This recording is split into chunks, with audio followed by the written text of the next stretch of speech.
Sa bisa ng isang palibot liham na may bilang 2023-2008 noong June 22, 2023 papunta sa mga kawani ng BFP, PNP at PCG San Agustin mula sa butihing alkalde ng San Agustin LGU Mayor Esteban SF Dinon Madrona, ang kapulisan ng San Agustin MPS sa pamumuno ni Police Major Rosalito L. Sapi ay nakiisa sa isinagawang municipal-wide synchronized coastal, river and stream cleanup sa buong bayan ng San Agustin, Romblon.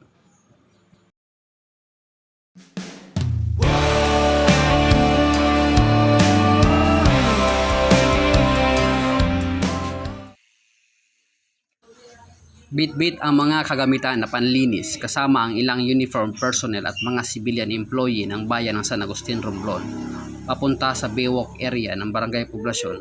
Ang mga kapulisan ay kaagad na sinimulan ang paglilinis sa nasabing lugar.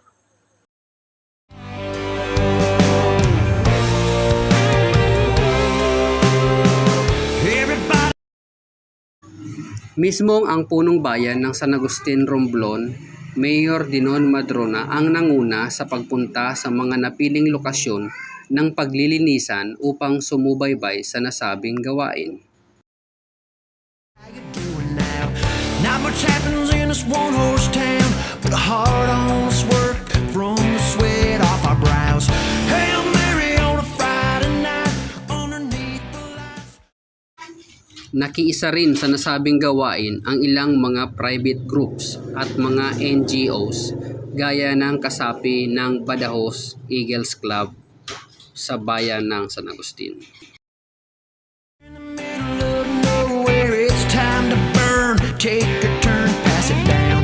Seeing double, getting into trouble. Last piece of the puzzle. Layunin ng nasabing gawain na maging malinis ang mga sapa at mga dalampasigan sa buong bayan para maiwasan ang mga pagbara ng kanal at maiwasan ang mga kalat sa mga dalampasigan tuwing sasapit ang mga malalakas na bagyo. Naging advokasy na rin ng kasalukuyang pamunuan ng lokal na pamahalaan ang pagpapanatili ng kalinisan sa buong bayan sa mga ganitong buwan bilang paghahanda sa pagpasok ng mga susunod na tag-ulan. As I can, mud on my boots, bubble holding up my pants.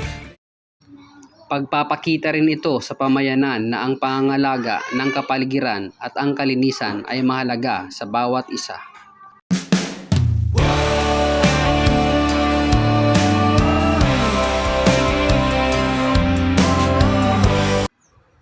Naipapakita rin sa mga kabataan ang legacy ng kasalukuyang pamahalaan na nararapat nilang gawin sa pagdating ng panahong sila naman ang magiging steward ng pamayanang kanilang kinabibilangan.